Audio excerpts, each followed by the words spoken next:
જીવનશૈલીની સાથે ઘણી બધી સમસ્યાઓ પણ ભેટમાં મળતી હોય છે। એમાંની જ એક સમસ્યા એટલે વંધ્યત્વ, નિસંતાનપણું। હાલનું ખાનપાન, દિનચર્યા અને ભાગદોડ ભર્યા જીવનમાં ઘણી મહિલાઓ માટે માતૃત્વનું સુખ મેળવવું મુશ્કેલ બન્યું છે। પણ કહેવાય ને કે એવું કોઈ તાળું નથી કે જેની ચાવી ન હોય। એ જ રીતે એવી કોઈ સમસ્યા નથી કે જેનો કોઈ ઉકેલ ન હોય। વર્તમાનમાં વિકસતી ટેકનોલોજીનું ઉત્તમ ઉદાહરણ છે આઈવીએફ। આઈવીએફ એટલે ઇન વિટ્રો ફર્ટિલાઇઝેશન। સ્ત્રી બીજ અને પુરુષ બીજના ફલિનીકરણની પ્રક્રિયા શરીરની બહાર લેબોરેટરીમાં કૃત્રિમ રીતે કરવામાં આવે છે। તે પ્રક્રિયાને આઈવીએફ કહેવામાં આવે છે। ગર્ભધારણમાં અવરોધક પરિબળો અને ગર્ભધારણમાં આવતી સમસ્યાના સમાધાન સાથે આજે આપણી સાથે ઉપસ્થિત છે ગ્લોબલ આઈવીએફ સેન્ટરના મેનેજિંગ ડાયરેક્ટર અને નેશનલ એવોર્ડ વિનર ડોક્ટર દર્શન સુરેજા। દર્શનભાઈ, સ્વાગત છે આપનું ઝી 24 કલાકમાં।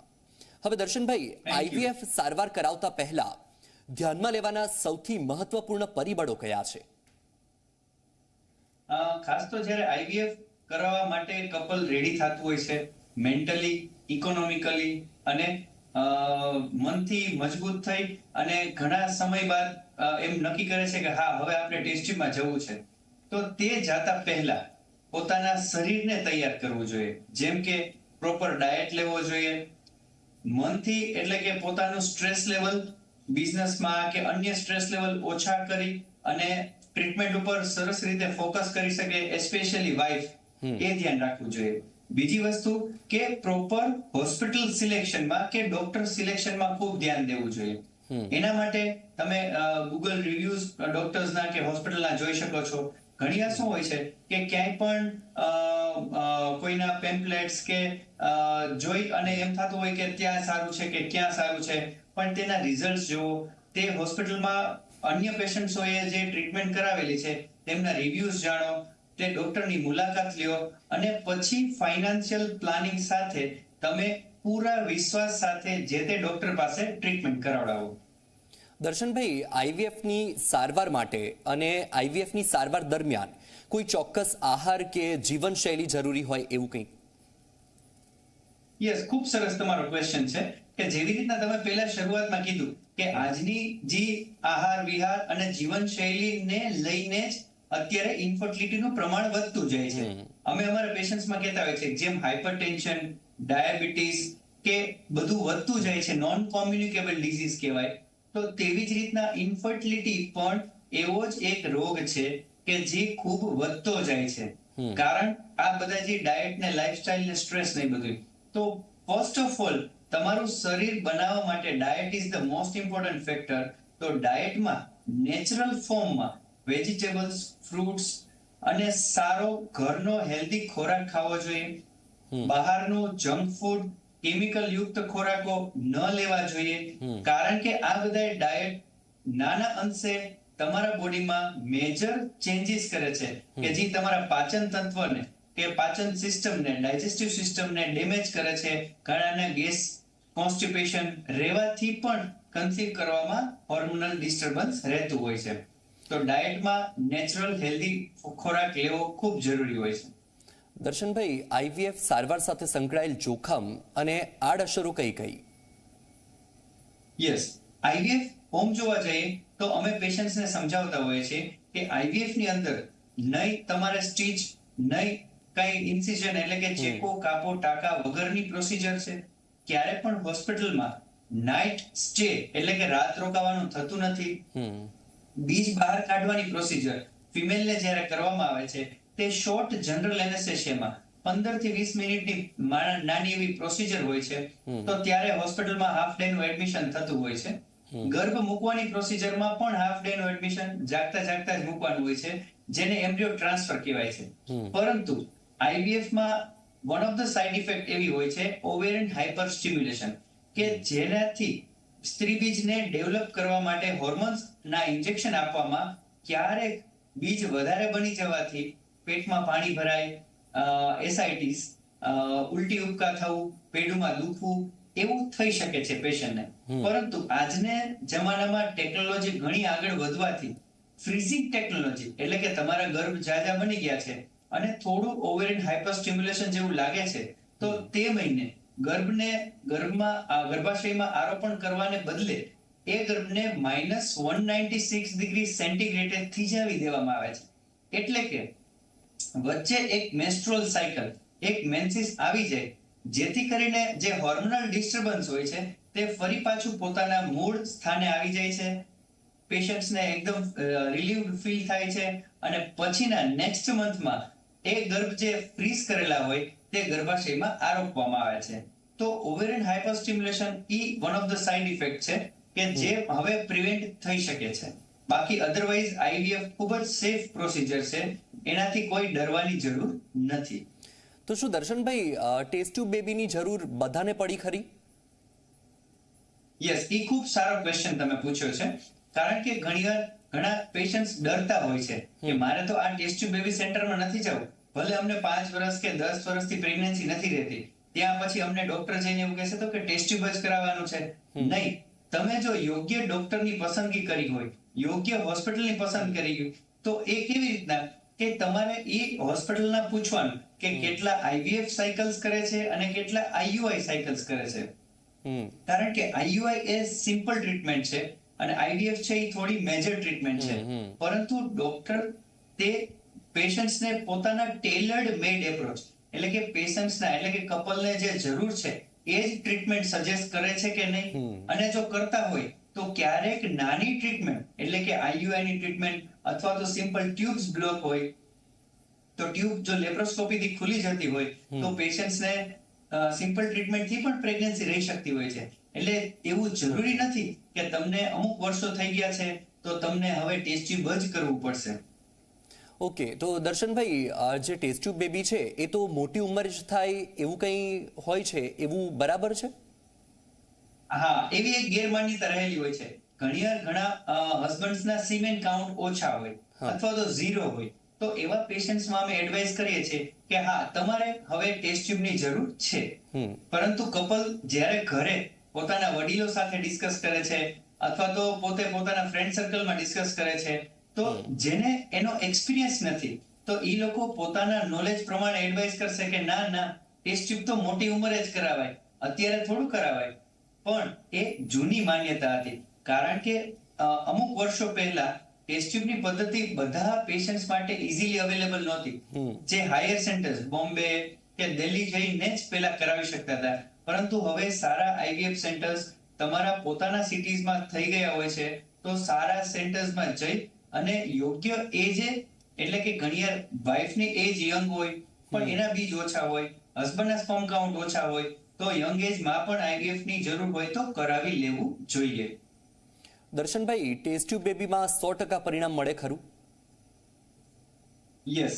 હવે ઘણીવાર પેશન્ટ્સ ટેસ્ટ ટ્યુબનો ખર્ચો સાંભળે અથવા તો મહા મહેનતે ઘણા વર્ષો બાદ નિર્ણય લઈ અને ડોક્ટરની સામે બેસે છે, ડોક્ટર એને બધું સમજાવે છે કે હા, તમારે ટેસ્ટ ટ્યુબની જરૂર છે, તો ત્યારે પેશન્ટ્સ પૂછે છે તો સર હવે 100% થઈ જ જશે?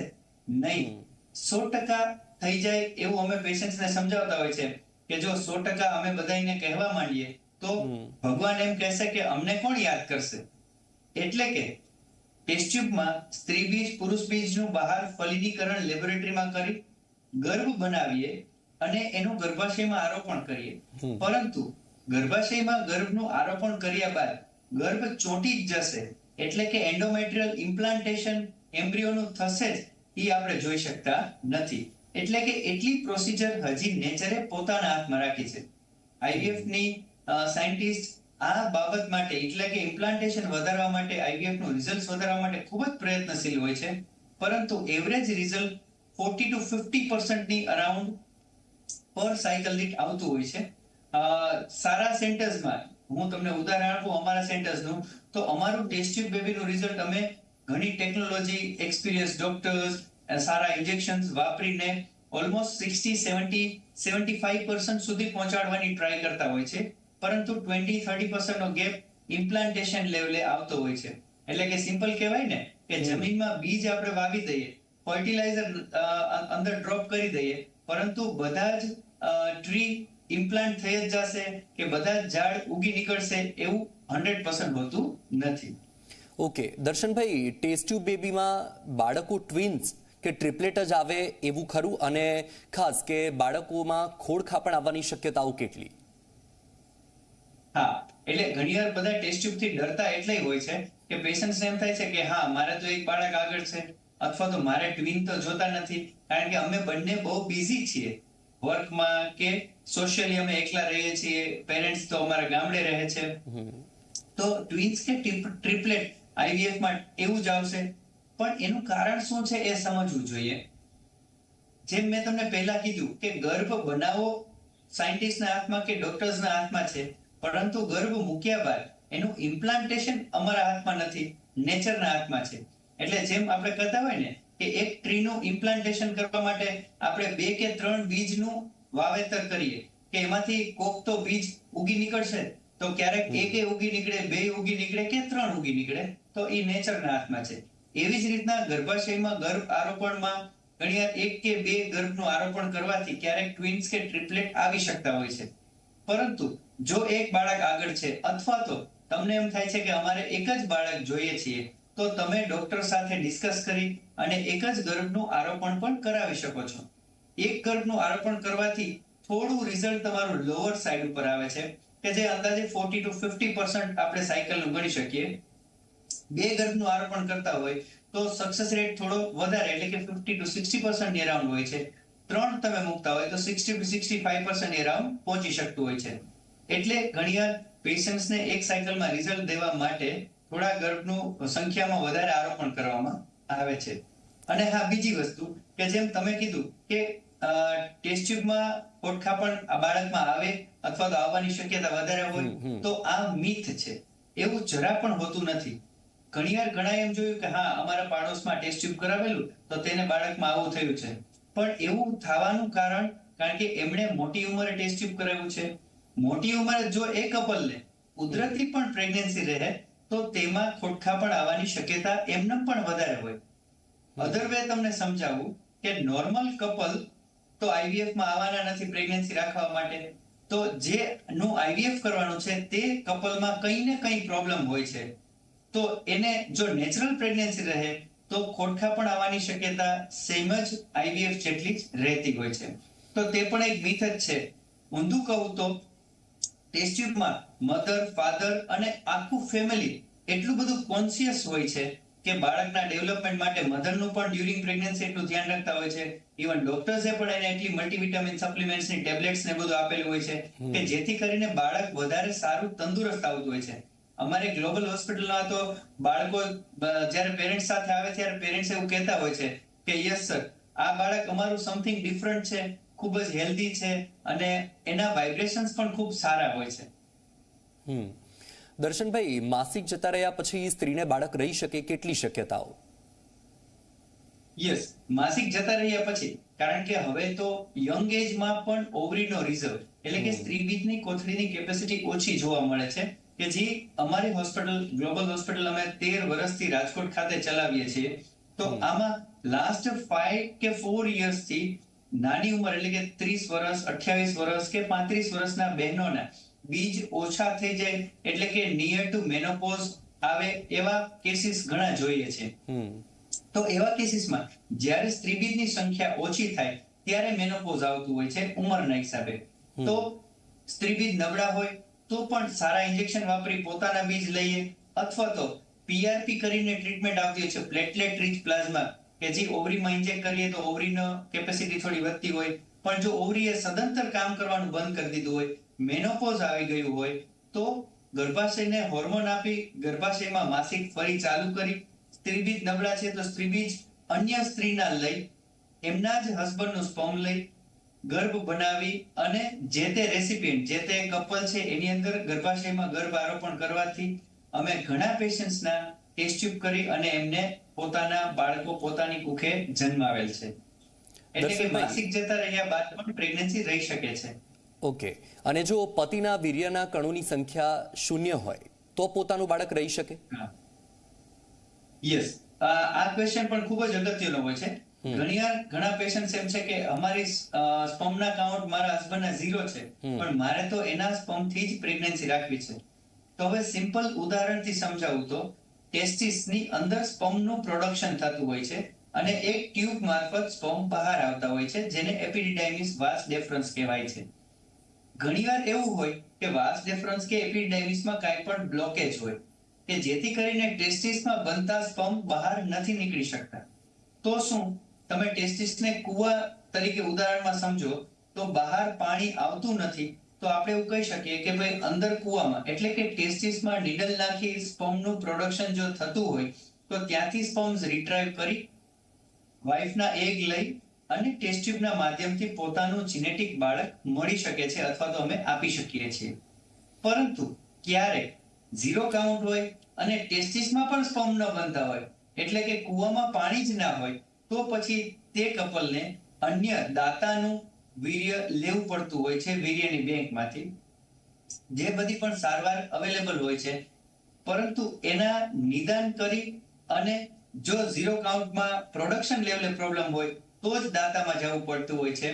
અધરવાઇઝ જો પ્રોડક્શન સારું થતું હોય તો ટેસા કરીને ટેસ્ટ ટ્યુબથી પ્રેગ્નન્સી પોતાના સ્પર્મથી રહી શકે છે.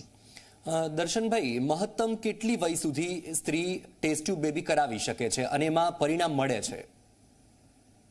યસ, હવે લાસ્ટ યર થી ART નો લો કાયદો આવી ગયો છે ગવર્મેન્ટ તરફથી.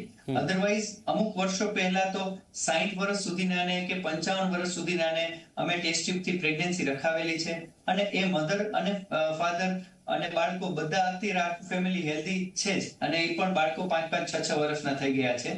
પરંતુ હવે લાસ્ટ યર જે લો આવ્યો છે તો લો પ્રમાણે વાઇફની એજ 50 અપ ન હોવી જોઈએ અને હસબન્ડની એજ 55 અપ ન હોવી જોઈએ. એટલે કે એના કરતા નીચેની ઉંમરના લોકોનું તમે ટેસ્ટ ટ્યુબ કરાવડાવી શકો છો. ઓકે, પણ જો કોઈ 50 અપ છે અને પોતાની સ્વેચ્છાથી ગર્ભધારણ કરવા માંગે છે તો તેવા કેસમાં શું થઈ શકે? ના, ગવર્મેન્ટના નોર્મ્સ જ આવી ગયા છે કે 50 અપ તમે IVF કરાવી નથી જ શકતા. ઓકે, અને દર્શનભાઈ, જે સામાન્ય રીતે જે કુદરતી કન્સીવ થયું હોય અને એ જે 9 મહિનાનો જે પ્રેગ્નન્સીનો સમયગાળો છે અને IVF પછી જે 9 મહિનાનો જે પ્રેગ્નન્સીનો સમયગાળો છે એમાં શું તફાવત હોય? આમાં કોઈ કોમ્પ્લિકેશન્સ આવી શકે એવું ખરું IVFમાં? યસ, હવે જે નોર્મલ પ્રેગ્નન્સી છે અને એક IVF પ્રેગ્નન્સી છે. હવે ઘણીવાર શું થાય કે નોર્મલ પ્રેગ્નન્સીમાં પેશન્ટ્સને એટલું સ્ટ્રેસ નથી હોતું, IVFમાં પેશન્ટ્સ જ એટલા સ્ટ્રેસફુલ હોય છે કે આમાં કંઈ થવું ન જોઈએ અથવા તો થશે તો આપણે તમે કયો એ અમે ધ્યાન રાખવા તૈયાર છીએ. પરંતુ યુઝ્યુઅલી IVF અને નેચરલ પ્રેગ્નન્સી સેમ જેવી જ તમે ગણી શકો છો. શરૂઆતના 1 થી 2 મહિના માટે IVF પ્રેગ્નન્સીમાં થોડો વધારે પ્રોજેસ્ટ્રોન સપોર્ટ એટલે કે ગર્ભનો વિકાસ થવા માટે દવા કે ઇન્જેક્શન્સ અમે આપતા હોય છે. વન્સ 3 મહિના ક્રોસ થઈ ગયા પછી એ પ્રેગ્નન્સીને તમે રૂટીન પ્રેગ્નન્સીની જેમ જ ગણતરી કરી શકો છો. પરંતુ જ્યારે IVFમાં ટ્વિન પ્રેગ્નન્સી રહે છે કે ઘણીવાર બ્લીડિંગ વચ્ચે થાય છે તો પછી તેની ટ્રીટમેન્ટ થોડી ડિફરન્ટ હોય છે. અધરવાઇઝ IVF અને નેચરલ પ્રેગ્નન્સી ઓલમોસ્ટ સેમ જેવી જ આપણે ગણી શકીએ છીએ. IVFમાં કેટલા પ્રયત્નોમાં સફળતા મળે? પહેલા પ્રયત્ને સફળતા મળી જાય ખરી? યસ, હવે છે ને એ વસ્તુ ડિપેન્ડ કરે છે પેશન્ટના પોતાના રિપોર્ટ્સ ઉપર. ફોર એક્ઝામ્પલ, હસબન્ડના સ્પર્મ કાઉન્ટ સારા છે, વાઇફનું યુટ્રસ સારું છે, વાઇફના એગ સરસ છે અને મેરેજને લાઈફ ફોર એક્ઝામ્પલ 4-5 years થયા છે, તો આવા કેસીસમાં રિઝલ્ટ મળવાની શક્યતા થોડી વધારે હોય છે. ઘણીવાર અમે પેશન્ટ્સને સમજાવતા હોય છે કે ભાઈ તમારા સ્ત્રીબીજ નબળા છે, તો પણ છતાં પણ પેશન્ટ એમ કે ના, મારે તો મારા સ્ત્રીબીજ લઈને જ પ્રેગ્નન્સી રાખવી છે, તો તેવા કેસીસમાં રિઝલ્ટ થોડા ઓછા મળતા હોય છે. એટલે કે it all depends upon the hormonal reports અથવા તો એની સોનોગ્રાફી ઉપર આધાર રાખતો હોય છે. પણ અંદાજે તમે રિપોર્ટ્સ ગણો તો રિઝલ્ટ ગણો તો તે 30% થી માંડીને 60% વચ્ચે વેરી કરતું હોય છે. એટલે કે એકવાર IVF કરશો એટલે 100% રિઝલ્ટ મળી જ જશે એવું નથી હોતું. ઓકે, અને તમે કહ્યું કે સ્ત્રીબીજ નબળા હોય તો ચાન્સીસ ઓછા હોય, પણ ધારો કે જ્યારે સ્ત્રીબીજ નબળા છે કે પુરુષનું જે વીર્યની ગુણવત્તા નબળી છે અને તેવા કેસમાં કન્સીવ થઈ જાય તો પ્રેગ્નન્સી રહ્યા પછી કોઈ કોમ્પ્લિકેશન્સ આવે ખરા? યસ, હવે છે ને ક્યારેક મેં તમને જેમ સમજાવ્યું બીજ અને ટ્રી ઇમ્પ્લાન્ટેશન ઉદાહરણ આપ્યું કે ક્યારેક બીજ તમે નબળું વવાઈ જાય તો એ જે ટ્રી ઇમ્પ્લાન્ટેશન થાય અથવા તો એ ઝાડનું વાવેતર પ્રોપર રીતે એનું ઉગવાની પ્રક્રિયા ન થઈ શકે. એવી જ રીતના જ્યારે પણ એગ પુઅર હોય, સ્પર્મ્સ પુઅર હોય તો ક્યારેક મિસ થવાના ચાન્સીસ એટલે કે જે એમ્બ્રિયો છે એની પોતાની કેપેસિટી નથી કે જે સેલ ડિવિઝન થઈ અને પ્રોપર ગ્રોથ કરી શકે, તો મિસ થવાના ચાન્સીસ થોડા રહેતા હોય છે. પરંતુ અધરવાઇઝ જો 3 મહિના જેટલું નીકળી જતું હોય પ્રેગ્નન્સીના, તો પછી બહુ મેજર એટલા પ્રોબ્લેમ્સ હોવાના ચાન્સીસ ઘટી જાય છે. સામાન્ય રીતે આઈવીએફમાં ગર્ભપાતની શક્યતા કેટલી? It depends. કારણ કે છે ને આઈવીએફ માં જે ગર્ભ મૂકવાની પ્રોસિજર નેક્સ્ટ મંથ અમે કરતા હોય છે, ફ્રોઝન એમ્બ્રિયો ટ્રાન્સફર, એમાં કયા પ્રોટોકોલ થી તમારા ડોક્ટર ટ્રાન્સફર કરે છે એના ઉપરથી મિસ થવાના ચાન્સીસ ફેર પડતો હોય છે. દાખલા તરીકે લાસ્ટ 3 to 4 years થી અમે ડિફરન્ટ પ્રોટોકોલ થી ટ્રાન્સફર કરીએ છીએ, એટલે કે નેચરલ સાયકલમાં એમ્બ્રિયો ટ્રાન્સફર કરીએ છીએ, જેનાથી રિઝલ્ટ ખૂબ જ સારું મળે છે અને જે બ્લીડિંગ થવાના ચાન્સીસ કે ગર્ભપાત થવાના ચાન્સીસ ઘણા ઘટી જાય છે.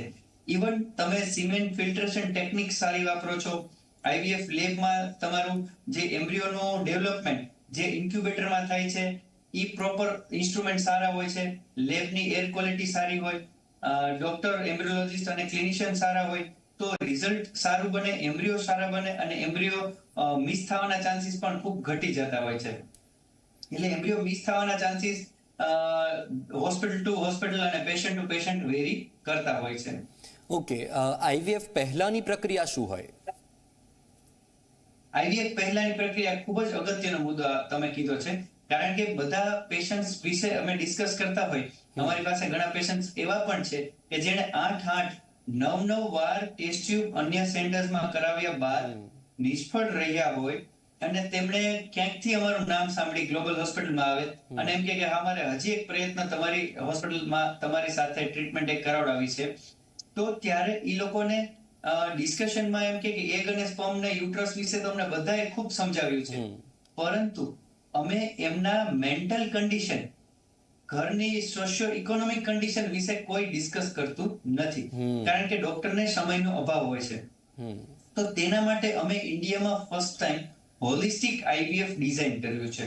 હોલિસ્ટિક આઈવીએફ એટલે એમનો સાયકોલોજીકલ સપોર્ટ, એટલે કે સ્ટ્રેસ ઘટાડવાનો, એમના બોડીનું કમ્પોઝિશન સારું કરવા માટે એટલે કે ડાયટરી એડવાઇસ કરવાની, કાઉન્સેલિંગ પ્રોપર કરવાનું કે ભાઈ તમારા માટે હવે આટલા આઈવીએફ ફેલ ગયા છે, અથવા તો ઘણીવાર 4 થી 5 વાર મિસ્ડ એબોર્શન છે, તો એના માટે અમે શું નવી સ્ટ્રેટેજીસ કરવાના છીએ, એનો પ્રોપર સક્સેસ રેટ એમને એડવાઇસ કરવાનો, નહીં કે વધારે પડતું ઓવર કે ભાઈ હા તમને થઈ જ જશે એવું પણ નહીં, પરંતુ જે રિયલિસ્ટિક ડેટા એને સમજાવવાના, એની સાથે હીલિંગ અમે કરાવડાવતા હોય છે.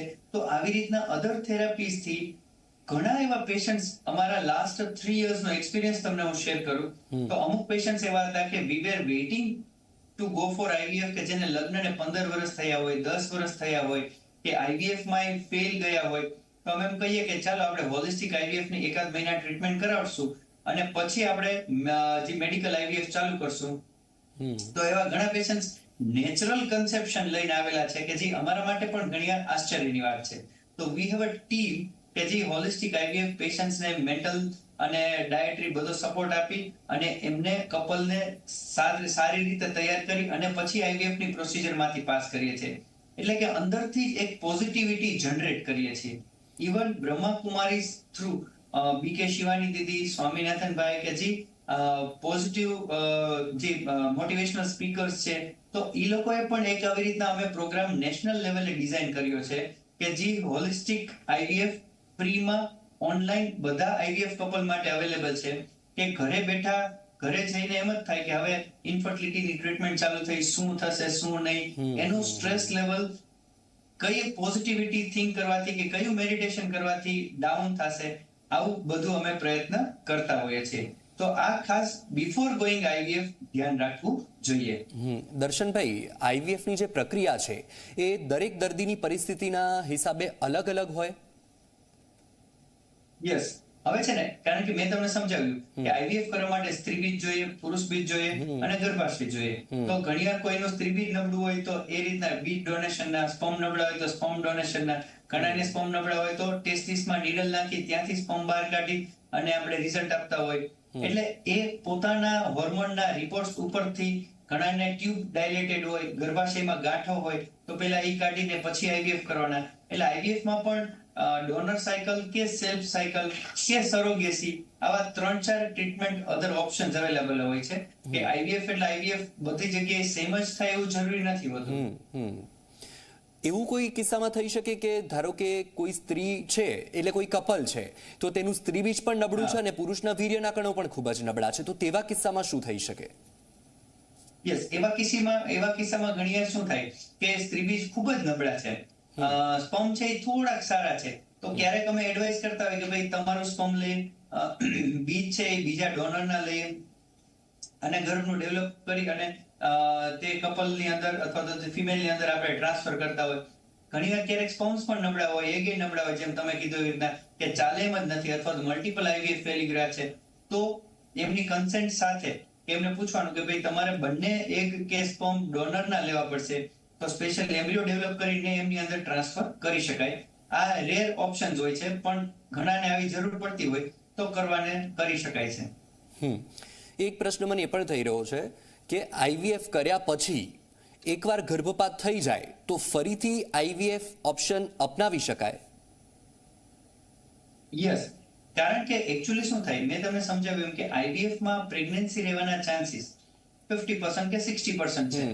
તો તમે સમજી લો, પેશન્ટ્સ ને ઘણીવાર પ્રેગ્નન્સી રહી જાય, મિસ થાય, તો એ પેશન્ટ્સ આવીને એમ કહેતા હોય છે કે સર હવે તમારે મિસ થઈ ગયું તો શું કરવું? તો અમે એને સમજાવતા હોય છે કે એક વસ્તુ કે તમે પોઝિટિવલી જોવાની વાત છે કે તમે પેલા 50 થી 60% તો આવી ગયા, એકવાર તો તમને પ્રેગ્નન્સી રહી ગઈ છે, તો ધેટ ઇઝ ગુડ થિંગ કે તમને ભલે એકવાર રહી ગયું છે, મિસ થયું છે, તો નેક્સ્ટ આઈવીએફ કરવામાં રહેવાના ચાન્સીસ તો છે જ. હવે ખાલી ચેપ્ટર બદલી ગયું કે ભાઈ પેલા તો કન્સીવ નહોતું થતું, હવે એનો ગ્રોથ નથી થતો, તો એના રીઝન્સ પણ હોય કે ભાઈ એક સ્પર્મમાં કઈ જીનેટિક પ્રોબ્લેમ હતા. ઘણીવાર એમ્બ્રિયો મૂકતા હોય તો એમ્બ્રિયોનું જીનેટિક ટેસ્ટિંગ કરીને મૂકતા હોય, that is called pre implantation genetic diagnosis, એટલે કે ગર્ભનું ઇમ્પ્લાન્ટ થયા પહેલા એમનું જીનેટિક ડાયગ્નોસિસ કરવાનું અને એ સારા ગર્ભ છે એનું જ આરોપણ કરીએ કે જેથી મિસ થવાના ચાન્સીસ ઘટી જાય. અથવા તો ગર્ભાશયની અંદર કઈ કારણ છે, ફાઇબ્રોઇડ છે, તો એ પહેલા સોલ્વ કરી અને પછી આઈવીએફ ફરી કરવાનું. તો આવું કરી શકાય છે. એટલે એકવાર મિસ થાય આઈવીએફ માં તો ફરી ન કરવું એવું જરા પણ ના હોય. દર્શનભાઈ, આઈવીએફ સાથે સંકળાયેલી કોઈ એવી અગત્યની બાબતો કે જે દર્શકોએ જાણવી જરૂરી હોય?